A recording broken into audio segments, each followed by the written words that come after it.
কিরে টুকু, তুই এরকম বাথরুমের সামনে বসে আছিস কেন? বলো ভাই, আর বইলো না, পেটে কদিন ধরে সমস্যা, অনেক কষা হইছে। এই হাগু আসবে আসবে করেও আসে না। আরে বলিস কিরে, তা আমাকে বলবি না আগে? কিভাবে যে বলি, এ পেটের মধ্যে তো আরো একটা সমস্যা আছে, মনে হয় গ্যাস হইছে, পেটের মধ্যে গুড়গুড় করে। আরে বোকা, তুই তো পানি কম খাস, পানি শূন্যতার জন্য তোর কষা হয়েছে, আর কষা হওয়ার জন্য পেটে গ্যাস হয়েছে। সমস্যা নাই, এইসব সমস্যার সমাধান আছে নেচার ব্রাইডের ওয়েট ফুডে। এটা খেয়ে নে এক্ষুনি, দেখবি কিছুক্ষণ পরেই তোর পেটের সব সমস্যার সমাধান হয়ে যাবে। বলো কি বলো ভাই, তোমার কাছে এত সমস্যার সমাধান আছে আর তুমি আমাকে বলো না, তুমি একা একাই সব খাও।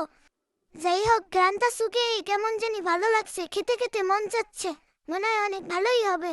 অবশ্যই ভালো হবে, আমি এটা রেগুলার খাই, অনেক সুস্বাদু। যাদের বিড়াল পানি কম খায় এবং পানি শূন্যতায় ভুগে তাদের জন্য এটা আদর্শ খাবার। এটা পানি শূন্যতা দূর করে, তাই পেটের গ্যাস এবং হাগু কষা হয় না। আজই আপনার বিড়ালকে খাওয়ান নেচার ব্রাইডের ওয়েট ফুড।